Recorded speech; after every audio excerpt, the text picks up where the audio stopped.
is the Glass Cannon Network.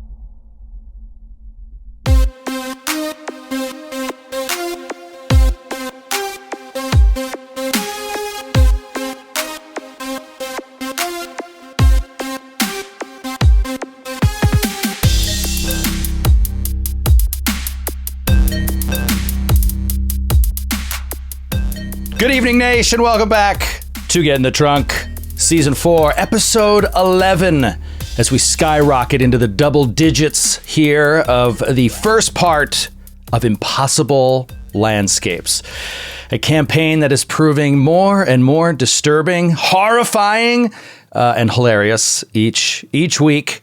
The players are bringing their A game, and I couldn't be more excited. I also couldn't be more excited because, I could be more excited. I have a new snack, a snack that I keep by my side for the game that I never snacked. I was never a berry snacker. I have blueberries. On the side. I went from just straight potato chips for my RPGs to cured meats and cheeses when I had money to now I'm at blueberries. Because I can't eat anything else without feeling like shit. It's very healthy. It's a lot of mature, antioxidants. Healthy. I got blackberries too. Look at the size of that blackberry. Wow, that's a giant blackberry. It's a huge blackberry. Fresh fruits from? I'm trying to snack on berries. I hear snacking on berries is great for your John. Okay. So I'm giving it a shot. Skid, your thoughts? Do you ever snack on berries? Do you like berries? Yeah. No. Me neither. Francis. This is the Yogi Bear diet. The Yogi Bear diet. Honeys and berries. Diet.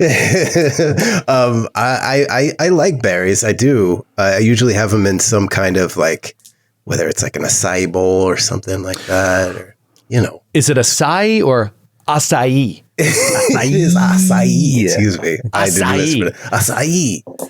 Yes. Sydney, I assume you eat more berries than all of us combined. I love berries. I knew it. You seem like a berry person. Skid, why do you have such a hard no? It's like, especially in the summer, what a good snack. They're crisp. You keep them in the fridge. They're cold. I'll tell you why. I have an aversion to snacks like this. When I was growing up, I had my sister and I had pretty bad food allergies, and we weren't allowed to eat anything with sugar, wheat, yeast, anything. So basically, the only thing that we could eat is vegetables, fruit, and raw meat. That was basically it. That was all I ate until I was 14. And that on top of the fact that my mom has very limited cooking skills in the first place meant that all the food that I ate was terrible, up until I turned about 14. Oh my God. So any chance I get to eat not that, I will take for the rest of my fucking life. Wow. Because it sucked. It sucked. We're going to have to work through some things, Skid. Seriously. Okay. I get it. Enough. I feel like I have the opposite nostalgia of growing up with a yard that grew berries. So in the summer, I would pick wild raspberries and blueberries. You would just dance through the raspberries? No, you would absolutely destroy your arms reaching into raspberry bushes to get the juiciest, ripest berry and then peel all your skin off as you pulled it back out. Oh, but worth it. That's beautiful. Let me ask you this. When you went to a friend's birthday party and they brought out the birthday cake, did the parents pull you aside and say, "Oh no, your mom told me about you, not for you," and then hand you a plate of those berries while your friends all ate fucking birthday cake? Was that your experience? So horrible. Wow. I'm sorry. Sydney looks like she's going to cry. What a horrible time. What a horrible time. I went to Catholic school for kindergarten. My mom wouldn't let me take communion because of the wafers that fucking wheat and yeast in them. I couldn't take communion. You know what it looked to see the look on a priest's fucking face when your mom says you're allergic to Jesus and you can't fucking eat him? You're allergic to Jesus. She's like, the cranberry juice has too much sugar. No, none of the blood either. I couldn't drink the blood. I couldn't eat the body. Nothing. We had Jello on Fridays. Couldn't eat the fucking Jello. You don't have even Catholic. You don't have those allergies now, though, right? No. I got shots every week. From when I was 6 until I was 13 or 14. And so I'm okay now. But that's brutal, though. I'm sorry. Yeah. Wow. Yeah. That's a lot of shots, but Talk about cosmic horror. Yeah. That's my childhood. That's what I went through. What about you, Troy? Do you have this kind of passion for berries in either direction? I like a berry. So no. I get frozen berries a lot to put them in smoothies. Used to be protein shakes, but now it's just smoothies because you can load up like a gallon of spinach into like almond milk. And you throw 2 blueberries in and you don't taste the spinach. It's great. That's right. It tastes like blueberries. It's all purple. You get 2 blueberries and the whole thing's purple. That's it. And it masks the flavor. Throw some peanut butter in there and forget it. You'll never taste the spinach. And then you had a month's worth of spinach. But my children are big berry eaters. We're cut berries for them all day long. I feel like I'm cutting berries. And so strawberries and blueberries are always plentiful in our house. We enjoy a simple, fleshy fruit. A simple fleshy fruit, not as much trauma attached to it. Skid, what is your not as much trauma?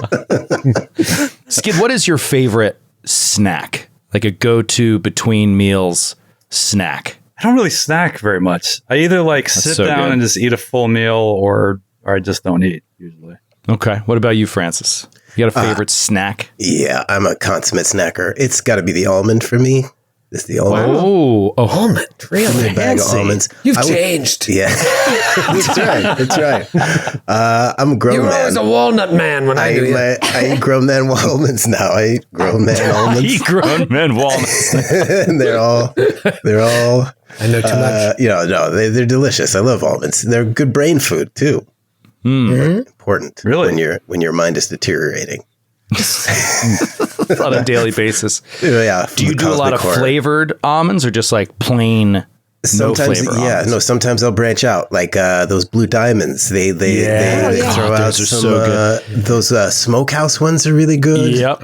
And they're only $45 for a can. Exactly. Which is the nice part. I have a bag on layaway right now, and it's great. Just 3 more payments, and I should be good. Yeah, those smokehouse almonds are.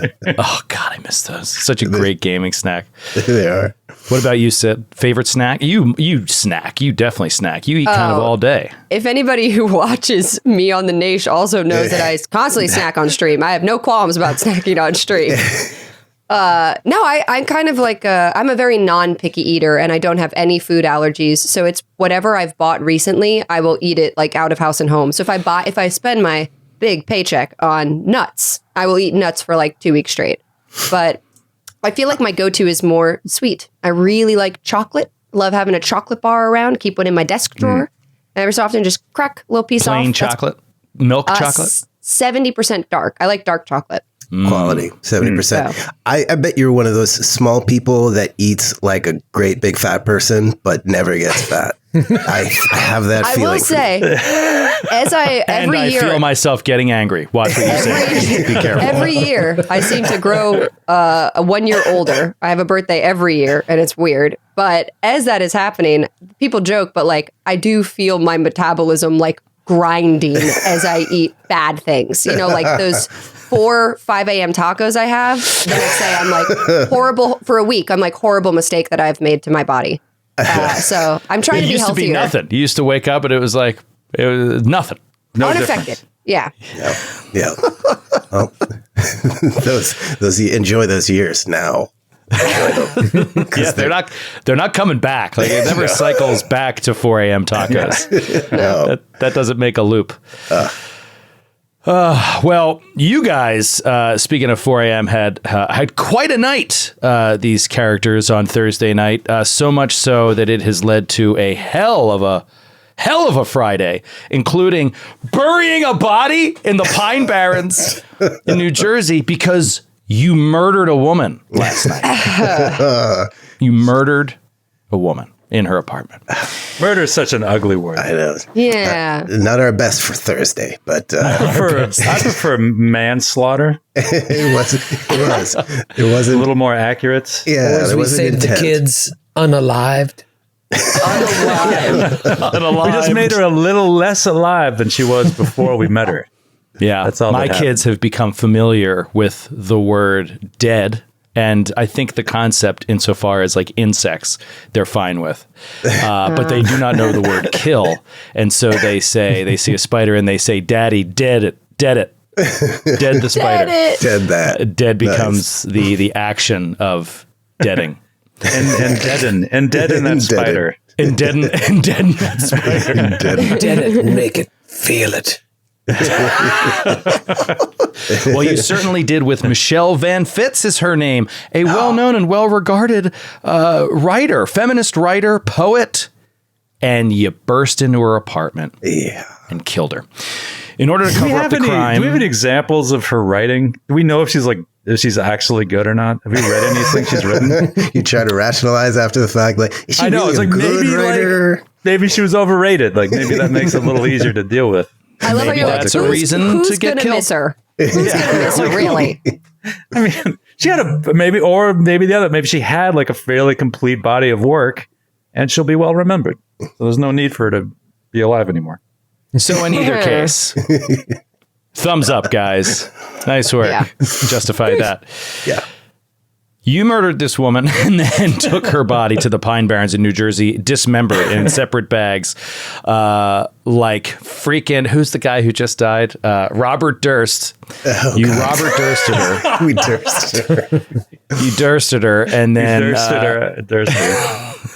buried her body parts in the Pine Barrens. Vicky found that Friday she really needed to get back to her obligations of work.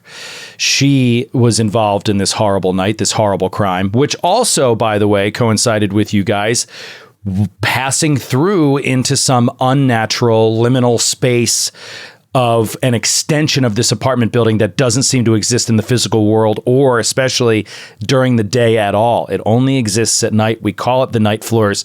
You walked in, you saw some crazy things. You saw some guys with gas masks and guns, maybe shoot some other guys.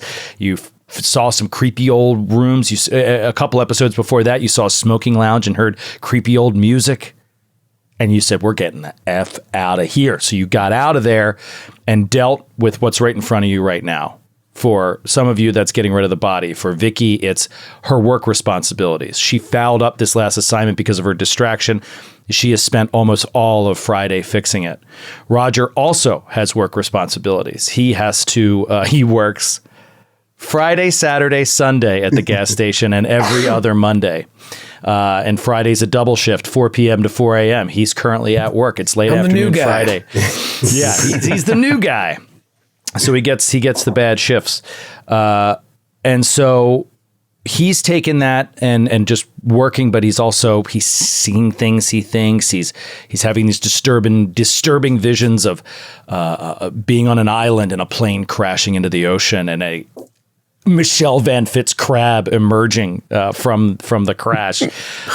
Vicky saw herself as a mannequin in a wedding dress in an elevator, and then saw a disembodied arm on her boss's desk. Looked like Michelle Van Fitz's arm.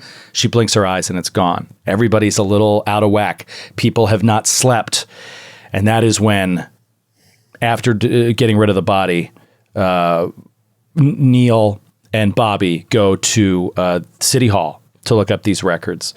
Neal passes out in the car parked a couple blocks from City Hall. Bobby goes in, gets the records, finds out a little bit more about this building, built in 1924, permit first registered in 1921 as a private residence for a man named Henry M. Lundeen. Architect is Asa Darabandi, a man whose name you've heard before from Lewis Post. Mr. Darabandi, he called him, said he was a genius in his construction. Bobby saw what he could see in the last 15 minutes before the records room closed up. He left. Your last remaining lead, Bobby, was that there could be some criminal case numbers that are associated with this property that you might want to look into. But before you can get back to the car and talk with Neal about it, while you're on the street walking back, a car screeched to a halt. Two huge dudes got out, threw a bag over Bobby's head, threw him into the side of this SUV, closed the doors, tinted windows, And the car took off in the pouring August rain down the road. And we faded out. End of episode 10. The crowd went wild. Oh, wait, I've got the keys to the truck. We spent a few minutes after the episode talking about possible careers for Francis's background character. Find something else to do. We'll open I up. guess in retrospect, makeshift was a pretty apt code name. Right, yeah. Yeah, for real. Dude, I didn't really think about it, but yeah. We'll open up. The sounds of pattering rain on a car window. You can hear the pouring rain coming down. And we see Neal asleep in the passenger seat of this car. It's still light out. It's 5 o'clock, a little after 5. He's laying there asleep and slowly comes awake. And is expecting, hopefully any minute, sitting next to him will be Bobby getting back from the records room and ready to I think he awakes with off. a start. Because Hold on. I have... Okay. He looks to see if Bobby's back. But Bobby is not back. Instead, next to him is Michelle Van Fitz, sitting behind the wheel of the car. She locks eyes with him, gives him kind of a sad look and turn of the head, and then from her lap pulls a tomahawk and just slams it into his neck, and you wake with a start in the car. Yeah. Okay. Oh, God. So there you go. There's your wake with a start. Sorry. Okay. Thank you. That was great. Rain coming down. All right, he just puts his hand on his neck, like, instinctively, just looking around. It's like, where the fuck is he? And yeah, he blinks, yawns, looks You at check his your watch. watch. Yeah, it's what time it is. Yeah, it's after 5. He should be out by now.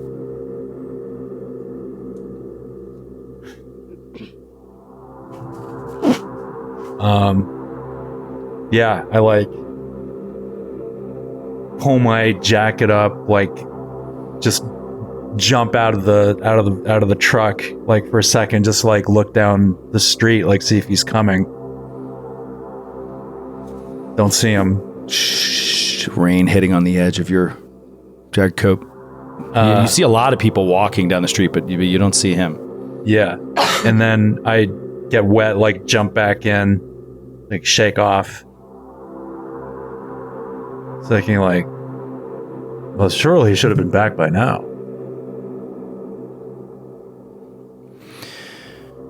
And with that, we'll cut to Bobby, bagged. We see his face. We don't see his face. We just see a big close-up of the bagged head on his suit, right? And you hear the same rain pattering on a car, but this car is driving. You hear the walk, walk, walk, walk, walk, walk of the windshield wipers. As we pull back just a little bit, you see 2 broad shoulders on either side of him as these 2 guys are sitting to his left and to his right. You just hear from the front seat, from the passenger seat, Bobby, Bobby, Bobby. What are you doing? You recognize the voice of Mr. Kremensky. Mr. Kremensky? What? Mr. Kremensky is one of Bobby's bonds. He is a source for the CIA. Oh. A Ukrainian who plays chess with The Bobby. chess guy, right? Yes. Yeah. Oh. If you remember in the very first scene of the very first, not the first episode, episode 2 of this season, Bobby brought him a bottle of vodka, who he gave to his guys, and said, keep the information coming. So, Bobby, you hear this voice, and he says, "What are you doing, Bobby?" What am I doing? What are you doing? What is this? What's going on? Don't play games with me. You miss our meeting. You start going around with some strange folk, and you hear the sound of papers being shuffled around up from the front seat. Are you working on something else, Bobby? Something you want to discuss with me? I don't know what you're talking about. You don't know that we have a meeting at 6 o'clock on Thursday? Yeah, sorry, I got caught up with another assignment. I apologize. I missed our meeting, but you need to let me go. What is going on here? Why have you picked me up off the street? We'll let you go, Bobby. Don't worry. We'll let you go. It's just precaution, just for our safety. Take him. And you start driving for a while. And you can hear, what would you roll? Would it be awareness or... Do they have listen in Delta Green? I never remember. I think it would just be alertness. Alertness. Alertness. Yeah, roll alertness. Roll alertness. We're back to... am I still... You're on still juiced up. Ritalin. Yeah, okay, juiced. Good. Yeah. You're on Ritalin. We heard after the fact that it was like... That didn't exist, right? Yeah, Adderall was a little bit Our later. producers. Yes. Our producer was like, We got fact checked. We got fact checked. It's actually Ritalin. And probably a little bit of cocaine, but we won't talk about it. I rolled a 73. Little special recipe. 73 over 40 for alertness. So you have no idea where you're going, and then suddenly you are being walked. The car is stopped. You're pulled out of the car into the rain, only for a moment, and then you're walked into a building, and you hear this loud sound of like a shing, shing, shing, shing, shing, shing, like a large, heavy metal garage door being opened, and you're walked into a building. You sat down in a seat, boom, and your hood is taken off. And you find yourself in this large warehouse space. There's an upper floor with a balcony that like looks over, and it's really plain and pretty drab.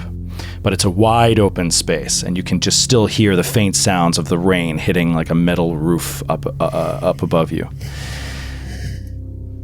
And sitting across from you is Mr. Kremensky. Behind you, you can sense the two guys.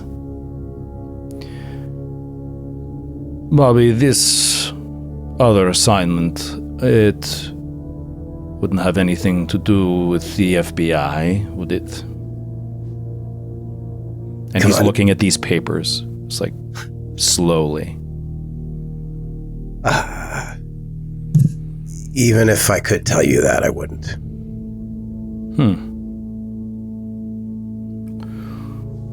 Who is this woman? And he shows you a picture, and it looks like a professional headshot photograph of Vicky Ricci. Oh. Shit. Bobby maintains a poker face. I have no idea who that woman is. Bobby, for 2 days, you and this woman together very much, and she meeting the FBI at our table. Do you not know that she's meeting the FBI when you are not around? Are you following me, Nikolai? You have people following me? Of course I have people following you, Bobby. That is how it's done. I have to make sure to protect my interests, to protect my family. You think you bring bottle of vodka, I trust you, everything you say? You miss our meeting? You don't call? You don't try to reschedule? You start walking around with other people, federal agent, then you make a little trip to New Jersey. Oh, shit. All right. Nikolai, whatever you think you know, you are mistaken. That person is a contact. One of my contacts at FBI. Okay? That's all you need to know. That's all I can let you know. I missed our appointment due to unforeseen circumstances while working on this assignment. It has nothing to do with you. Nothing to do with our relationship.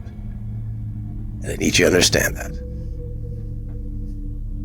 Okay, so this assignment, does it include getting rid of things in New Jersey?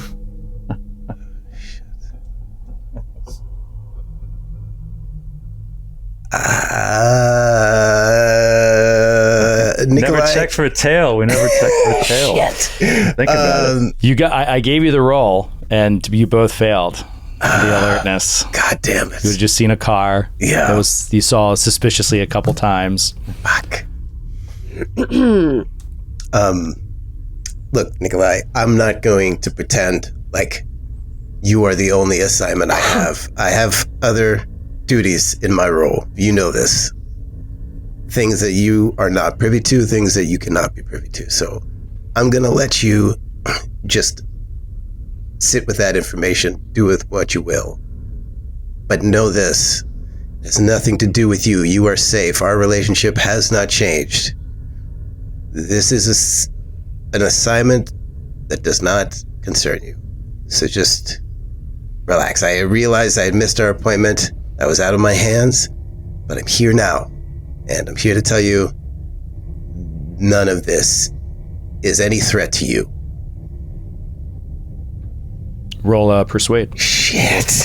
I don't think I have any kind of persuasion. Oh wait, no, I do. I have some charisma. Okay. Pops more Ritalin first. I know. Oh, it's 66. I don't know. What, oh no, 66. That's a critical fail. Shit. It's a That's 66. a critical fail. Over 50. Yeah. I'm rolling against charisma? No. No, you're rolling your persuade. Persuade. Oh shit. Yeah, no, that's terrible. 66 over 20. Forget it. Oh, you don't have any points in persuade. I don't. God damn it, I need to add that. He's just gonna shoot you in the back of the head. Fuck. He just turns to one of his guys and nods. And he shoots Bobby. No, I'm just kidding. No, he looks across to you and he says, Bobby, these relationships are built on trust and the sharing of information. Honestly, I understand you say you have other jobs. This, however, does not seem like average job. So can we dispense with the nonsense?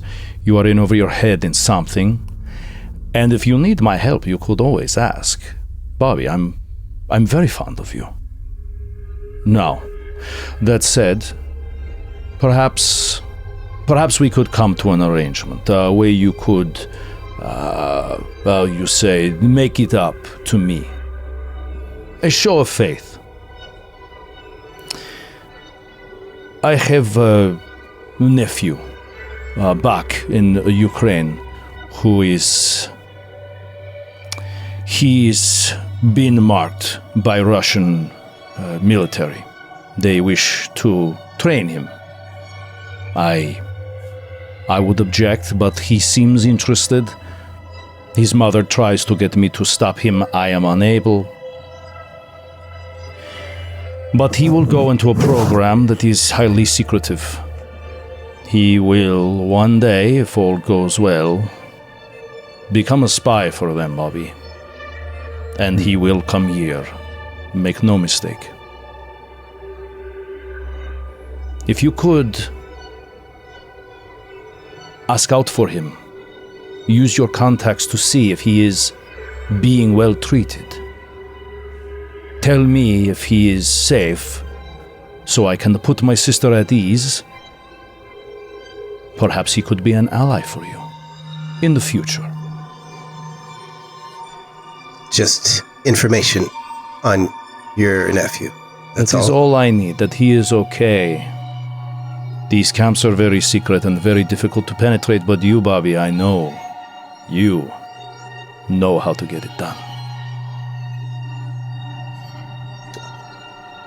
And you'll let me go about my business if I do this for you?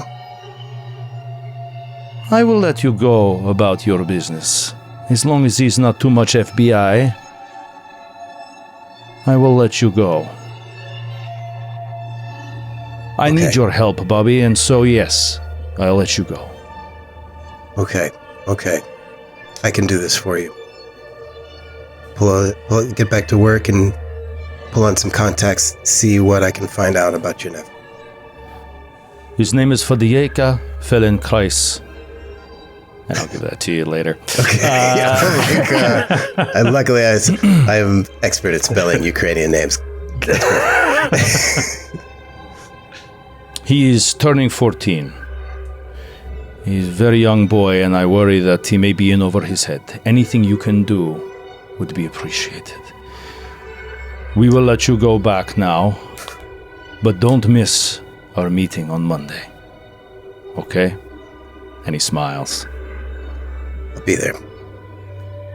And watch out for her. He holds up the picture of Vicky Ricci. She seems like trouble to me. But and we'll cut away. Sorry, go ahead. I was going to ask Nikolai, what do you know about her? What is it?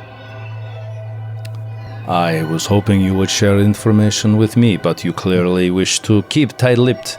I know she works at the Postal Inspector Service. She smokes and I know too much. she meet clandestine with FBI in our meeting place right before we arrive. Very strange, Bobby. Now remember, Francis, this is news to you. You have no idea about her meeting with FBI in the park at your chess table. Yeah. This is all news to you. News to Bobby. It's not news to Francis. Bobby's keeping a poker face and taking that information in. And then to Kermetsky's like, don't worry.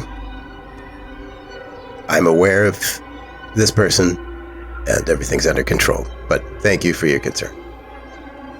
All right. Well, you be careful. And if you need any help, Bobby, and you like stand up and the guys are starting to walk you out and he's just still sitting there. He's like, you know I'm your friend. I'm here to help. And they walk you out.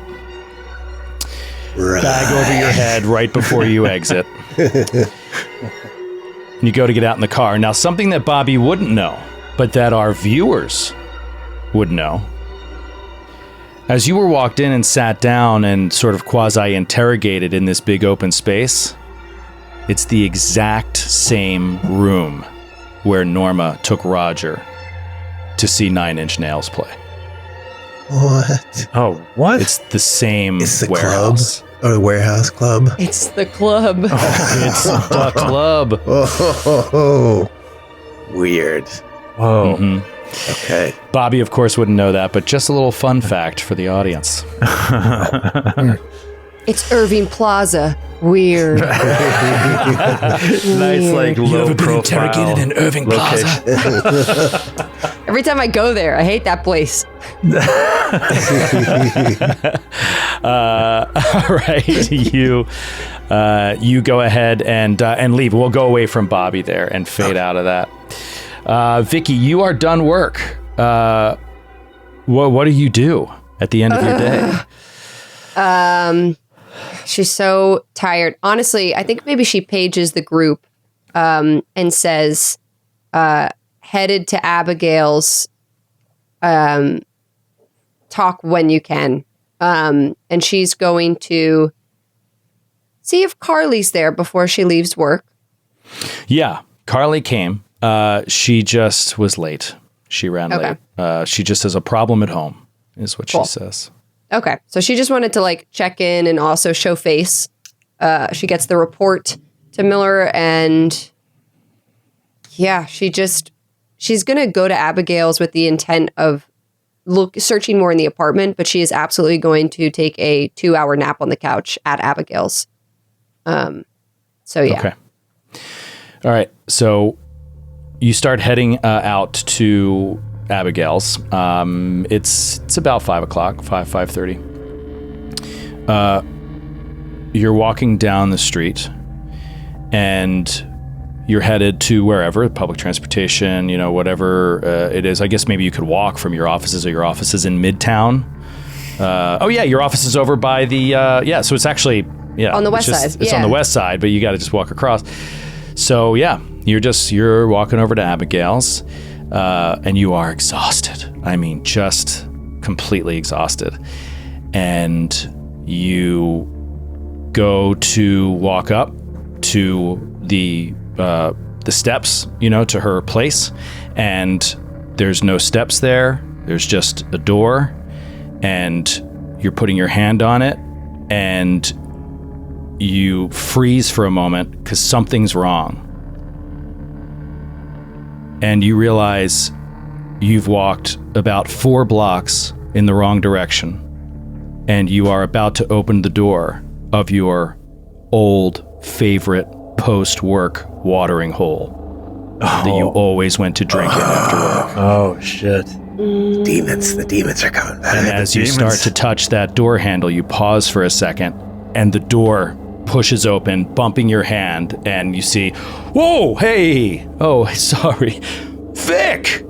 And it's the afternoon bartender, Mike, who you knew for years. You always went drinking there after work, and he's coming out for like a smoke. He's like, haven't seen you in forever. How the hell are you?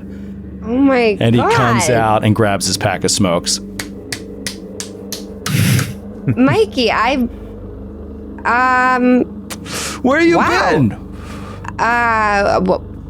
Working. I've been working. Well, clearly you're working too.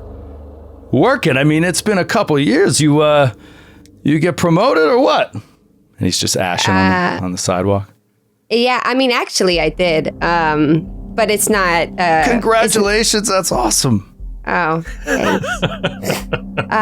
This guy sounds just like an afternoon bartender. Yeah. You're nailing this, Joe. This is great. I've drank with this guy before. Yeah, exactly. It's quiet. It's kind of quiet in the place. It's starting to pick up because it's, starting to be 5:00. This guy walks up and starts to go in. He's like, oh, I got you. And he opens up the door for the guy, lets him in. And he just holds it open for you. Like, you heading in? No, I don't think I can. I realized I'm running late, and I thought, but I gotta head. I'm so tired Vic, today. I'll buy you a drink. It's on the house. Come on, I owe you one. It's been what? It's been a year and a half. Go on, I'll buy you a drink. And he tosses the cigarette and just is like trying to usher you in. I gotta make a quick phone call. And then I'll come by. I'm gonna run to the payphone down the block. I'll be back. That drink will be waiting for you. It's on the house. I know your favorite. Oh, thanks, Mikey. Okay. Long Island iced tea. And she's salivating at the mouth at the thought of a delicious Long Island iced tea. That does sound great. It does. Long Island iced tea. Really good. Half Dude, the we ice. should do just one. Get in the trunk app, all with Long Island iced tea. That's such a good idea. I'm there in. for it. Troy's leaving. 100%. Okay, what do you do? I'm going to the payphone. I'm going to the payphone, and her hands are like shaking. How did you end up here? You didn't even think you were walking in this direction.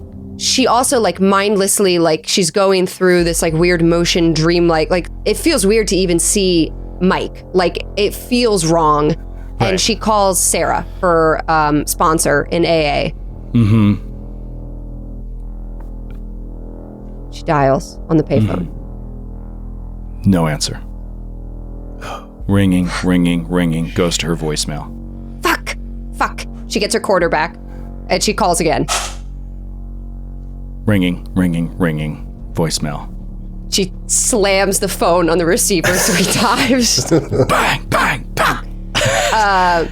And you see this woman she's holding the hands of two kids, probably 5 and 3. And you're like, fuck, like on the street. And she just grabs like her little kids' heads and ears and is like, I'll and like keep pulls walking. them away from you. Walking. She's like, she's like, no.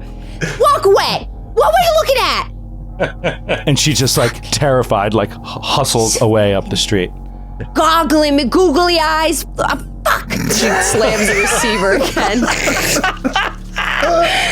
She's banging her pack of cigarettes now, has another cigarette and is standing like, she's now walked back and she's like halfway between the phone booth and the bar. And she's just like standing, like smoking. Fuck. And you tell me. Can I roll? Do you think there's a roll here? Yeah, can I roll to decide? I don't want to take, yep, I love it, but you do you. Stay strong, Vicky. Stay strong. B. It would be willpower? Willpower, yeah. Willpower, yeah. Willpower, okay. Willpower times 5. Oh yeah, okay, my But power. you're going to take, I'm ruling this right now. I don't even know if it's a rule, but I'm ruling it because it's awesome. You're going to take a penalty to the roll equal to your willpower point damage, which should be 3 or 4 or something like that. So just the way that it's been eaten away at you, you're not in your right mind. So there's a small penalty there. There's also a 20-point penalty from the thing. But you had 6 hours, so I think you're good. You rolled a 6, right, for the hours that your chain smoking kept you. And she's smoking again. I mean, yeah, so she's like continually, I think, has been smoking. But yeah, it was a 6 I think you're still good right now. So then question, sorry, with the penalty, so my willpower is down. I don't do my current willpower times 5. It's my... How much is it down? Like 4, 3? My OG is 13. I'm down to 9 now. So you're down 4. Ooh. Yeah. So it's a 4-point penalty on this Okay, roll. so I do my normal... Okay, got it.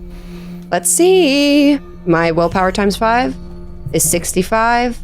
Oh, that's a third. That's going to be a 30. It'll be under, but 30... Okay. 2.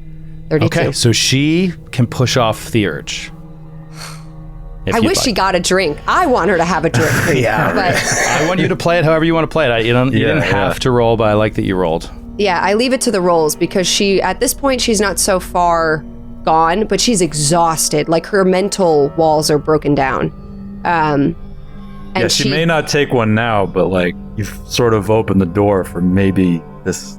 Yeah. Later it might happen, you know. It's the door is like creaking open. She throws a cigarette, but stands staring at the bar a little longer, watching people now filter in. You know, it's like 6 o'clock. Yeah, the post-work crowd, yeah. And she just like really stiffens up and walks back the 4 blocks back to Abigail's. Back in the direction of Yeah. Abigail's. Oh, wow. Okay, nice work. That's nice tough, Vicky. Tough, Vicky. It's hard. It's so hard. This is real tough. Neal, was it your intention to wait in the car until he returned? Yeah, I think So even if it was like an hour or more, you just because waited? he can't drive. Yeah. So he's just like and like he is definitely not going to risk driving this thing back by himself and get it pulled over and everything. Like that's not going to happen. So I mean, he's just going to wait as long. I mean, at one point, like after an hour, like he probably goes out in the rain again, finds a payphone, like pages him, just like, hey, 911, call me back. Probably no answer. But he's just like waiting in the car, getting more and more anxious and freaked out also like by the dream that he had. Totally. On top of all the other stuff he's experienced. So, yeah. Okay. So after you wait for that while, you hear a car pulls up next to you and just stops in the rain, and then exiting the car, no hood on his head, which they just removed as they pulled you right back to the place where you were. You see Bobby step out of the car into the rain right next to you, Neal. You can see it through the driver's window as you're looking out toward the street. Yeah. Bobby opens the door, hops in the car, shakes off the rain. Hey. Hey. What the hell? It's a long story, and you're just gonna have to trust me when I tell you, I can't tell you about it. He's in no mood for this. He's just like, what are you talking about? I feel like Bobby can't divulge what just happened. He can't talk. I mean, he can't divulge what is actually the deal with Kremensky. I mean, this is like a top secret thing. That right, but maybe Bobby's savvy enough to just lie, right? About it. Right. Okay. Yeah, because like from Neal's perspective, it's like we just buried a body in Jersey together. And then I just disappeared. Can't you tell me? What secrets could you possibly have? I'm trying to think of a good lie that would even like cover this. Shit. It's all right. I'm not going to put it on you, Francis. It's fine. But if you say Bobby's just going to lie and say that it was a work thing with a case, you know what I mean? Like you can say that it's a case you're working on. Which isn't really a lie. I mean, that's not really a lie. You can go a pretty far ways without lying, you know? Okay. Because we're technically supposed to be also in our regular jobs as this is going on, right? Yeah, so we still have like our other duties, our other responsibilities as we're doing this. Yeah. It was a case. I'll leave it at that. I'm gonna come in and say it was a work case that I had to deal with. Okay, all right, okay, but just please let me know next time I'm sitting here. It was. I don't know what happened to you. It was unexpected. It was an emergency. I dealt with it. We're back to the matter at hand. Let's go. Let's get back to Abigail's. I've got some info from the city hall we should all be together for and talk about. Okay, but let's please return this awful truck first. Like he doesn't want any red flags. Like he wants to return this. He doesn't want anyone looking for this truck. You know, nothing, no late fees, like nothing. Like he wants to like return it and then go to Abigail. Right. Okay. You guys speed off to go do that. Let's go to Roger. Roger, you've got an all-nighter here. Are you going to stay working all night? Yeah. Yeah, it's the only thing that's taking his mind off everything. Okay. I work until 4 a.m., but I'm tired. And so when the shift's over, I just want to go to sleep. Okay. We'll come back to you in a minute, unless there's a scene you want to do there at all. There's something I want to do when I wake up. Okay. So then let's go back we'll go cut to Abigail's apartment, and we'll put Vicky in there, and then you two arrive, and, you know, we'll say it's 7 o'clock now, and it's starting to get, like, dusky. Vicky, actually, you know what? Let's say it's, like, 8 o'clock, and it's dark. Maybe even later. Basically, you get 2 hours of sleep. By the way, that still doesn't do anything for you. Like, you need a night's rest in a bed to get rid of these penalties. So you can nap, just like Neal napped in a car, but like you have to sleep in your bed or a bed overnight to get rid of these penalties. So you can go there if you want rest. If the only reason you did that was because you didn't understand the mechanics, then we can retcon it, because you haven't done anything there yet. So it's up to you. No, because I think my plan was to go. I was hoping I would have some positive effect, but my plan was to go there and search the apartment more, going off of like, I'm going to continue smoking cigarettes, but then she's going to go home. She's not trying to do night floor stuff tonight because she can't fail these roles. I can't go to the club tonight. I'm not gonna, she cannot go to the bar. She can't go to the bar. So. Okay.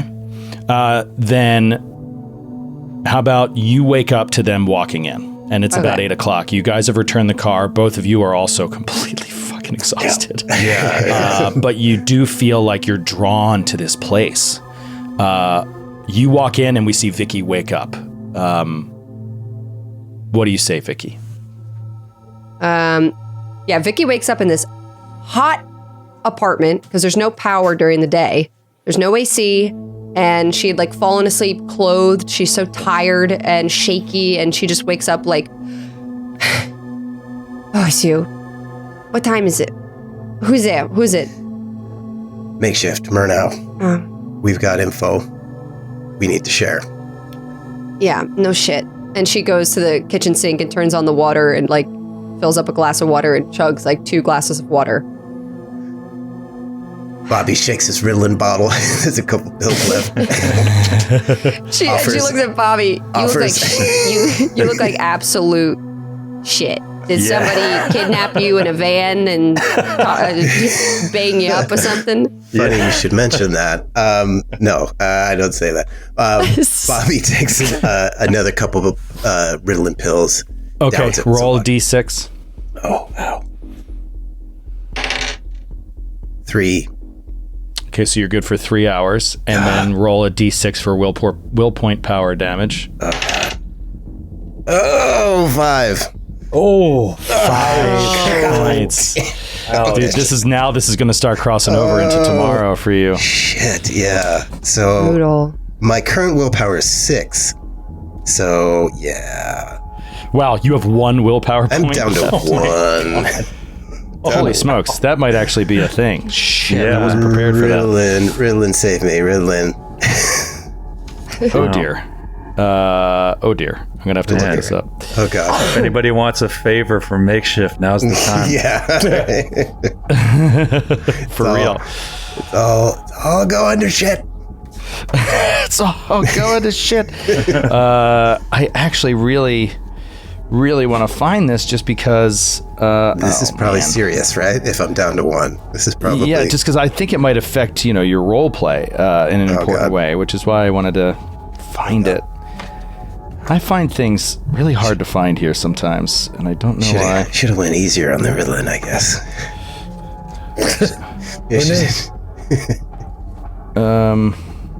All right.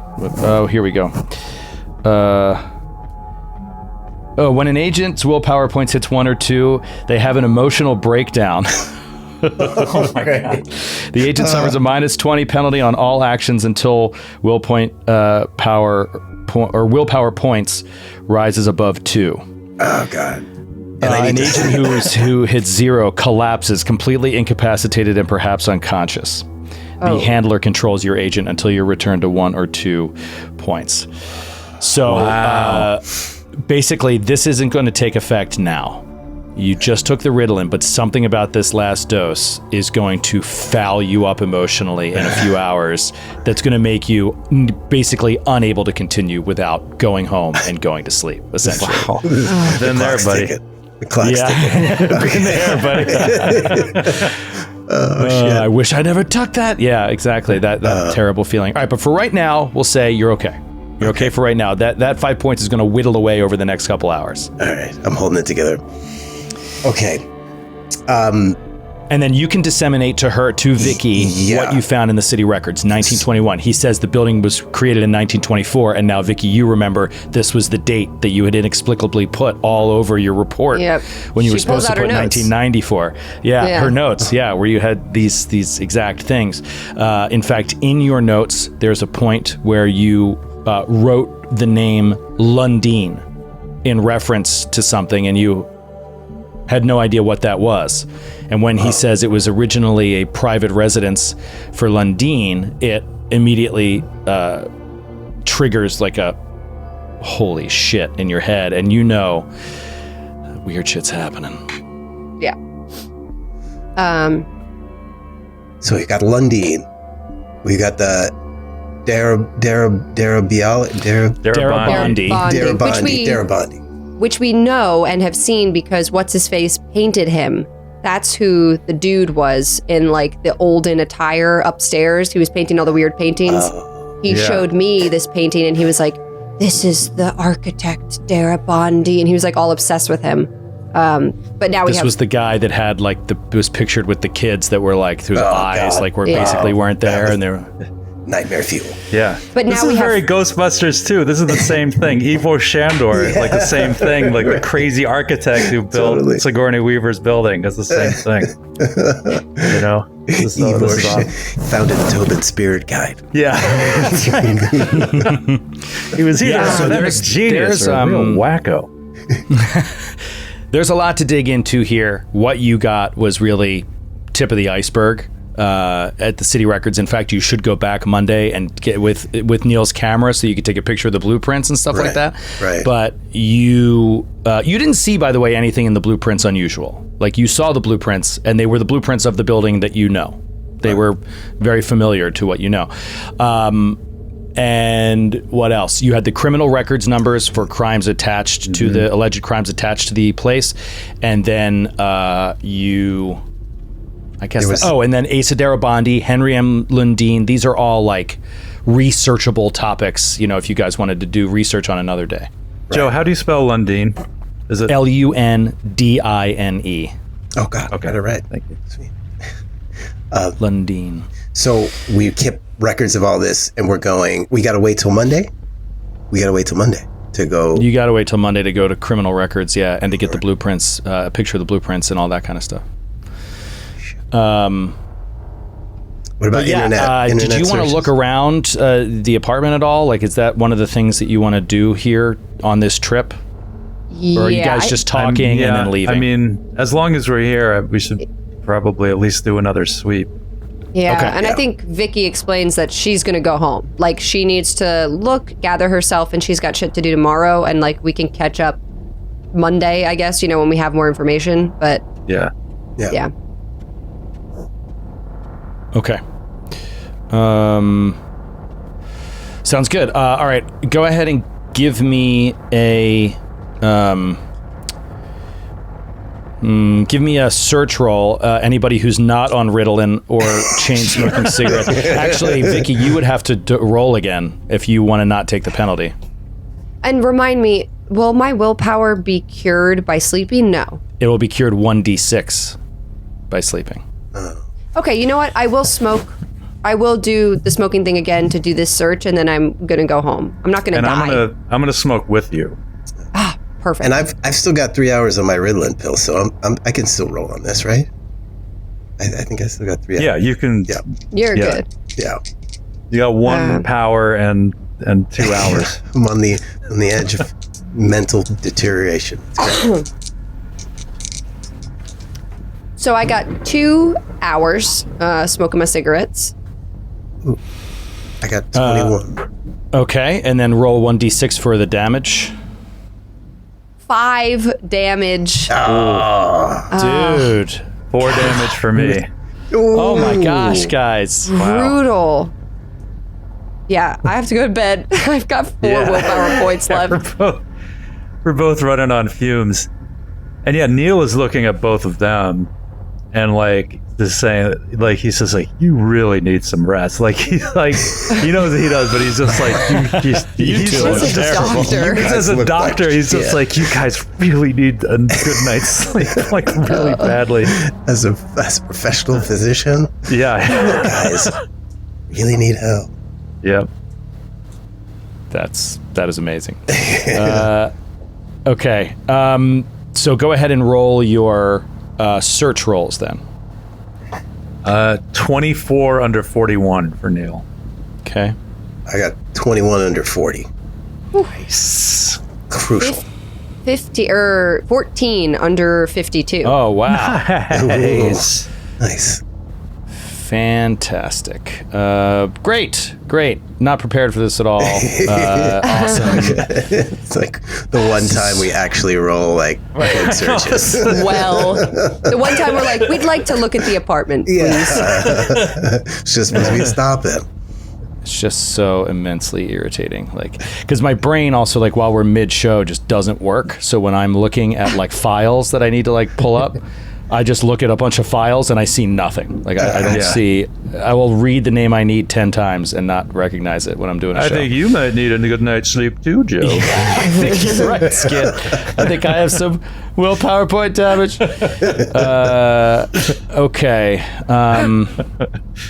Okay. So let's say. Okay. Here's what I'm going to do. I'm going to say, Neal, while you're looking around, you find, this is kind of odd, but it's kind of a stupid thing to say. Prepared for that. Yeah, I know. You find another kind of brown paper thing like the map that you found, only this one, I'll drop it right in the middle. This one looks like musical notes. Oh my gosh. It looks like someone's writing a song. I can get my roll And if 20. you zoom in on it, you should be able to see it. Oh Let the God. red dawn sunrise, what we shall do in this blue starlight rise, and it's all through. Oh my god. So yeah, you find like lyrics to a song. Kind of odd. I wish Nick Lowe was here. He could. Yeah, he could just for us. sight sing it. Voice of an angel. Let the red dawn sunrise, what we shall do when this blue starlight dies and all is through. That's the lyrics. Yeah, so I will say that nothing jumps out to you right away with the lyrics themselves. Oh, but I bet actually, with my art rating, I think Neal would probably be able to know the tune, right? Yes, you can know the tune, but without having art music, you don't recognize the lyrics, like what the song is. You know, Right, okay. You don't recognize the song. Okay. It's but from Red Dawn the musical. Let the red dawn sun. Oh yeah. Well, on first glance, though, it seems to be this familiar theme of like daytime, nighttime. You know, like when the sun comes up, Yeah. this stuff disappears. When it's night, you know, then this happens. What it means, I don't know, but Yeah.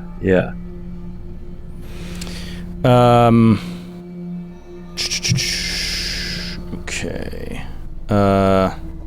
Apologies. Francis, Yes. as you're looking around, you see. Oh man, you come across a picture that was like under some stuff, an actual photograph. I'll drop it for you once again, right smack near the middle there. You see a picture of a couple, and their eyes seem to be torn Scratched out. scratched out. That's the best way to put it. Where do you find these pictures? I know. oh, God. also, what? Okay, zoom in, everybody. Is that a Enhance. hand? Is that a hand? Enhance. Enhance. Oh, it is. It's a glove or something. There's a gloved Oh my hand. god! There's like a weird, like Mickey Mouse hand stretching across her shoulders onto the other guy's shoulder. Immediately. Holy know. shit! That's Immediately Sanity know. checks, please, for everybody that Immediately noticed. know. Oh, The it's a clown clown. hand It's a clown. See? that is reaching in from outside That's to touch the unnecessary. gentleman's suit jacket. It's a clown. 81 over less than 81. Bring in This is Neal a sanity sees this check. and it ice water right through his veins. Oh no, that is fucked. This is gonna break me. This is gonna break me. Oh, this will break you. I got 24. Okay. Wait. 24 under 48. Holy crap. Oof. All right, so you don't lose sanity damage, but I would say this is pretty good time to have it manifest your Ritalin dose and your emotional breakdown. Jesus Although Christ. you on the plus find side, this picture. Bobby's coming really close to being inured to clown madness. Yeah. I will. Me personally will never be a nerd. You'll never be Clown. immune to it, but It's never. No, I will never be okay with it. Jesus Christ. Yeah, it's pretty disturbing. So we can come back to you in a second. Vicky, I would say you noticed something that we've seen before on the show, but you haven't. You notice leaning up against the wall a large backpack with a receiver on it. And you swear, you swear you hear something coming out of the receiver. And for the listeners at home, this was the backpack that Roger found and heard himself on the radio and didn't tell us about. right. Right. The field radio, Okay. the World War II field radio. Oh God. I mean, yeah. I mean, Vicky is like walking over, like listening. Is it actually coming from that? And she goes to check it out or listen to it. Okay. Sorry, let me just get my shit together. Here we go. All right, so you go over, listen to it, you pick it up, and it's got that, the same static that we heard before. Hold on. I'm gonna... And then, coming through it, you hear that there's a thing that that Roger didn't tell you about. Sorry, this might be loud, but... Yeah. Remember this? 2, 1, 0. 3, 2, 1, takes. 9, 5, 7, 8, takes. 4, 2, 9, 2, 1, 0. 3, 2, 1, takes. 4, 9, 5, 4, 7, 8, takes. And then it seems to go away. It's still... The static is still happening. Can we all hear this? Or is Roger this just... never mentioned, as far as I know, that anything ever came out of this walkie-talkie headset. He never said he heard anything. So this is very strange to you. Yeah. Just Vicky can hear this, right? We can't... Yeah, it's like a telephone receiver that like actually hangs onto the backpack. So she's listening to it and she can hear it. And to clarify, the reason I didn't say anything is because I think that I'm imagining this. And I don't want anybody to think I'm crazy. Right. Totally. Yeah, Vicky... I think Vicky calls to Mrema because they were just smoking together and stuff, and she's like, can you come here for a second? And he's comes over, he's like looking at the lyrics on the sheet. He's sort of like trying to hum the tune. And he comes over. Can you hear this? Can you listen? Can you tell me if you hear something? And I put my ear to the receiver, yeah. Okay. You put your ear to the receiver. 2, 9, 2, 1, 0. 3, 2, 1.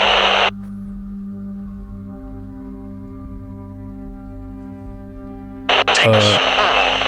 5,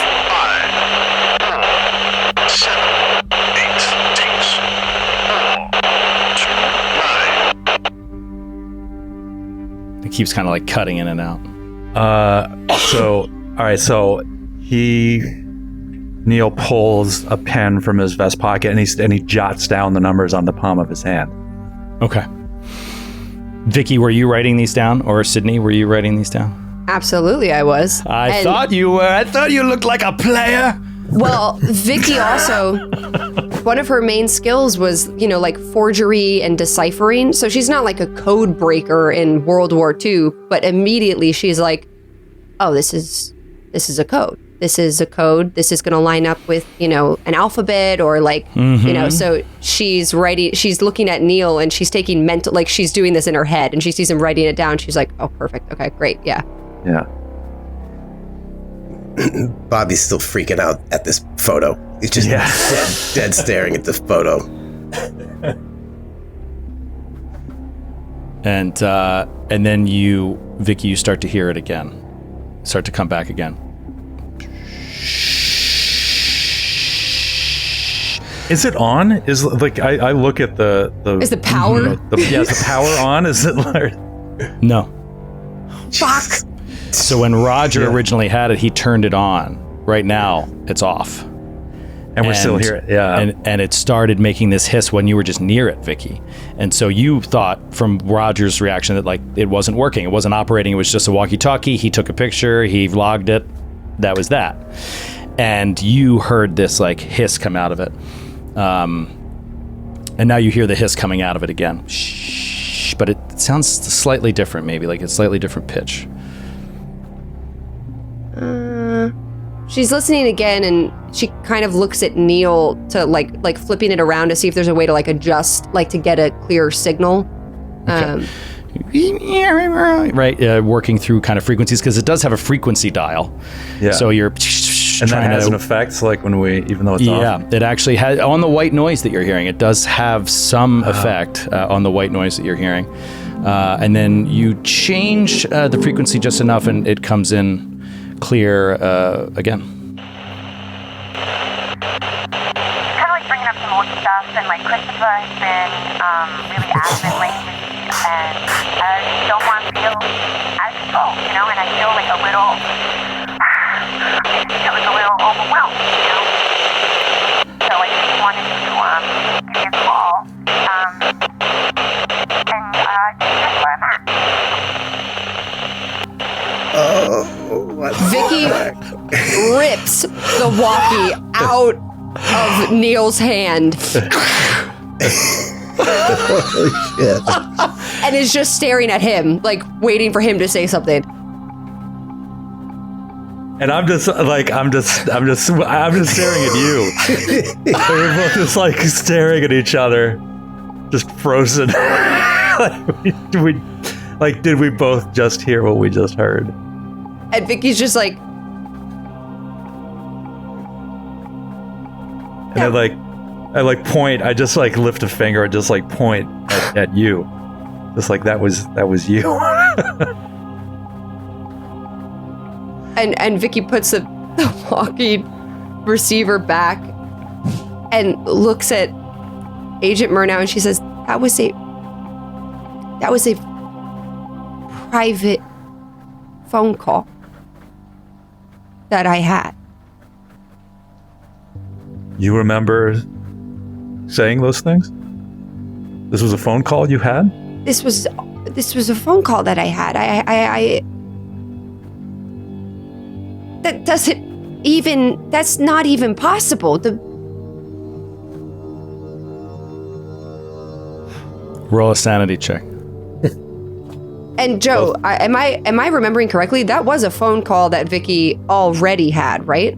That was the call you made to your sponsor before, Yes. when she picked up the phone and you were Yeah. feeling a little on edge because of the incident at the Patriot. Yes. Ooh, 52 under 56. 30 under 60. She's holding it together. You have 60 right now? Yes, Jesus. Yeah. Dude, we got to work on that. She's a rock. She's been doing great on her sanity rolls. Not good on the willpower. She's been losing her willpower. Yeah. She's holding it together because she knows for a fact, like everything that's been going on that feels dream reality, but her sobriety is such a big deal for her. And she's like, that was a phone call that I made last week. It's actually just a couple days ago. Is a couple days ago. What's that, Friday? But you So could it's not still even say a week. last week, like you Yeah, feel, yeah. you know what I mean? Like It you're feels like last losing week. all sense of this stuff. Yeah, it probably feels like at least a week since you made the phone call.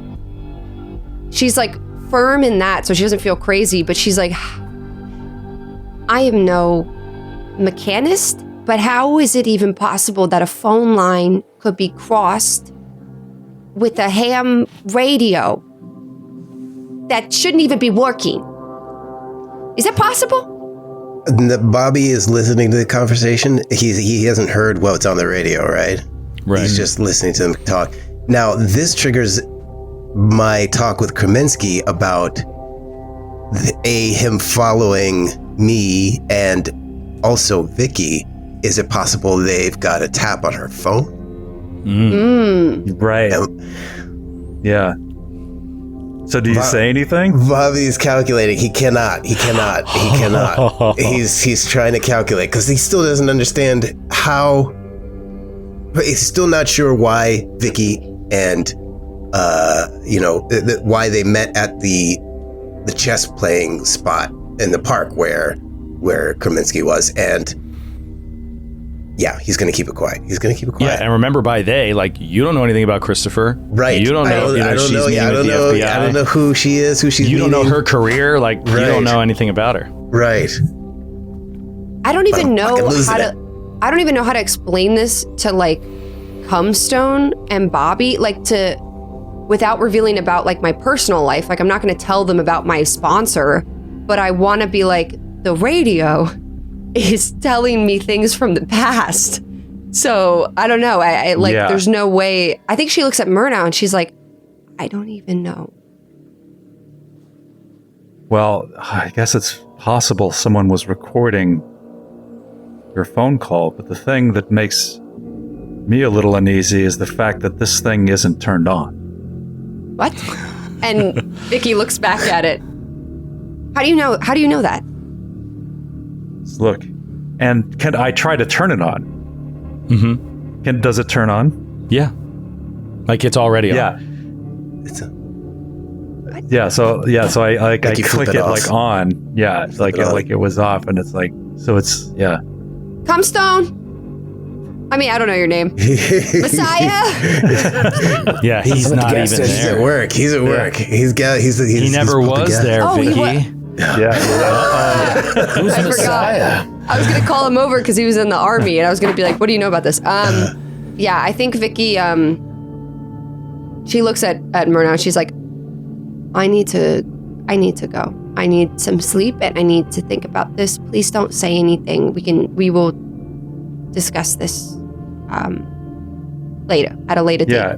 And he takes the receiver, he takes the field radio, like hangs it up, like sets it down. He's just like, yes, I think we all need some sleep.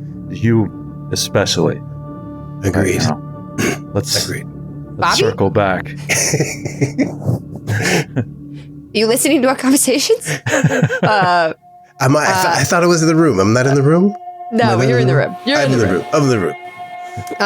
Yeah, I think that was her search. I mean, that she figured whatever the fuck that was, and she tells them that pager if they need her. She's got things to do tomorrow, but they'll reconnect on Monday. Yeah. It's just like, let's take the weekend, get some rest, take care of any outside business, and come back to this with fresh eyes. Agreed. Well, Vicky says she has plans tomorrow. So when are you guys going to come back here? Monday. Monday. All right. So, sorry, I missed that. So you're saying you're Yeah. taking the weekend. Okay. Yeah. Okay. So we'll fade out of that, and we'll fade up on the night floors. We'll fade up on a long hallway, doors on either side. It's a familiar place. We've been here before. And we'll see down the end of the long hallway is a T intersection. At that intersection, we see two men in suits run by, run past the intersection. A few seconds later, as our camera's pulling away from that, we see three men in gas masks with firearms chasing.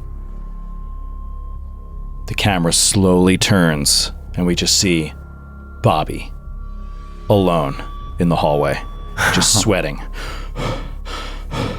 looking down the hallway, and then we hear bang, bang, bang, bang, and you see Bobby jump and blink at the reports of the firearms. What do you do, Bobby? I grab my gun. Hands on the gun. Okay. Pulling it out. I'm ready. Roll power. Oh, God. Oh, no. Shit. 76. No, 70. Yeah, 76. Over 55. Fuck. 76 over 50. Yeah. You don't need your gun. There's no danger. You just begin walking Okay.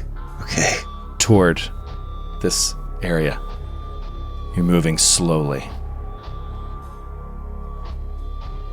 up to the intersection. Yeah, do you want to say something? Do I see? Well, You don't see anything. You just see a bare hallway. I kind of want to say, I kind of want to shout out, but I feel like that's a bad call. I just want to, like, I'm resisting. If you're the torn urge. between two things, roll a die. Okay, What do you want to do? You want to be quiet? Then roll power. If you fail it, you yell out. Okay. It's a two D10, right? For rolling Yeah, it's the power. same. It's a D100 Yep. power times 5. I'm sorry, power times 5. Power times 5. Okay. Ooh, okay, that's 81 over 55. Okay. Okay, so you shout out. What do you say? Hey! That's all I can think of. Hey! And you, Classic. classic. Can't go wrong with the classic. Yeah. And you hear, help!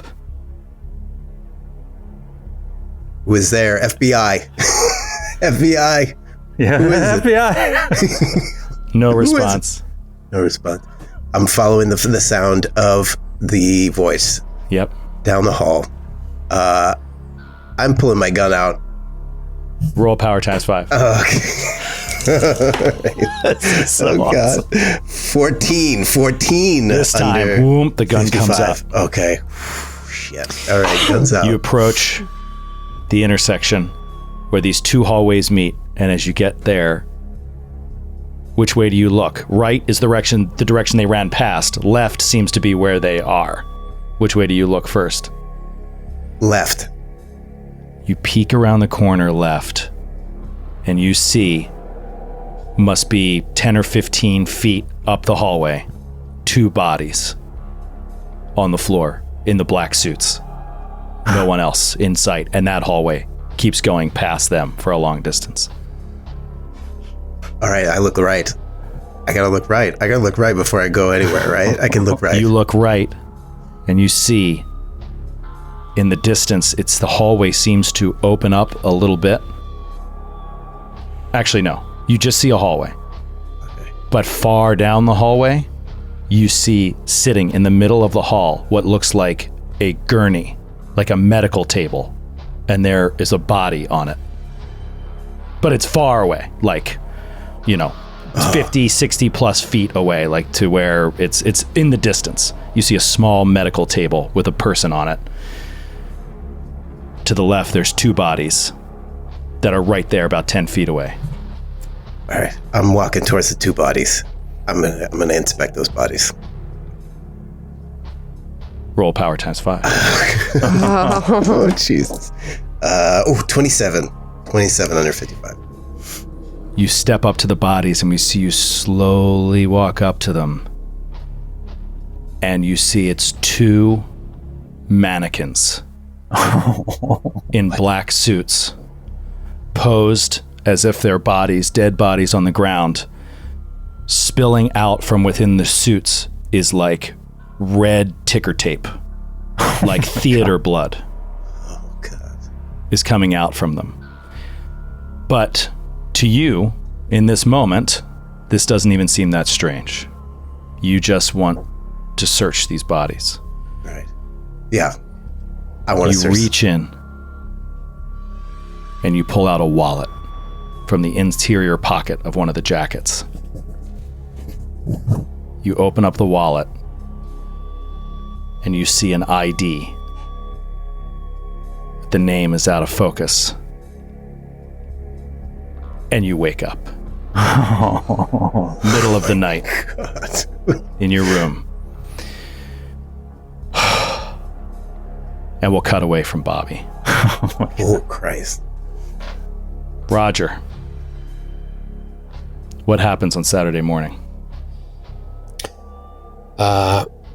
Roger wakes up after sleeping about 6 hours, so now it's around 10:15 in the morning. And he's just sitting at the edge of his bed in just boxers, his enormous back. Just close in on his back. It's got lashes and cuts all over it. And he's breathing heavily. He's just hearing like screams. Then cut to him on the street, walking around, and he's looking for a music store.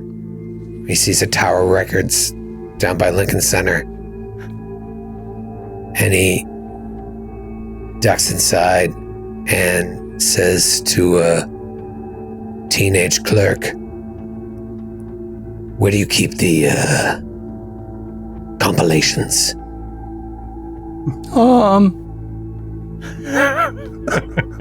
Back right. "Take me there." It's right there. It's only like 15 feet, man. Roger gives him a wary look. "All right." And then like backs away from the kid, watching him the whole time. The kid's just like sorting shit and he just like looks at you. Roger never stops staring at him until he gets about 20 feet away.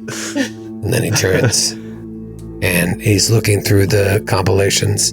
L, and he starts looking for that volume of, now that's what I call music. What was it, volume 36? Or Volume 53, I think it was. Volume 53. Yeah. And do they have it there? No, you do find now That's What I Call Music, and you see That's What I Call Music 2, That's What I Call Music 3, 4, I think. But that's it. Like single digis. It ends at 4? Mm-hmm. He picks up 4 and scrolls past the tracks to see what the copyright date of it was.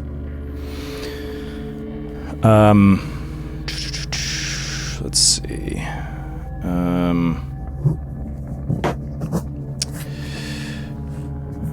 I apologize. You didn't have that prep for what year? Now that's what I call music, volume 4. The publication dates. I know. It's crazy that you don't have that. One of my favorite CDs when I had my Walkman for family trips was Now That's What I Call Music Too. And I think it introduced me to maybe the Gorillaz? Maybe? Oh, wow. Oh, wow. I'm going to look that up. I remember when those came out. Yeah, this is tricky. All right, we're going to have to futz with reality a little bit here, but yeah, I'm going to say in our world, it's you see volumes 1, 2, and 3. And the original release date on number 1 is 1994. And then number 2? Later in 1994. And number 3. 3 is 1995. So there's no way volume 50-something has come out yet. It's 2015, baby. That's when it came out, Yeah, probably. that's it. It was on the plane with that guy. Jesus. Not even close.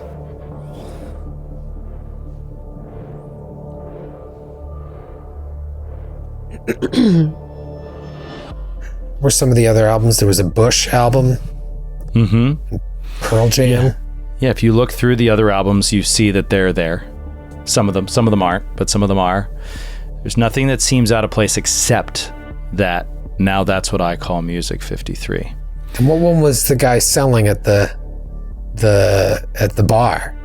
He was selling 1, 2, and 3. I think I might have misquoted and said like 6 or something, Okay. but I was trying to say single digits. Sure. Yeah, it was very low.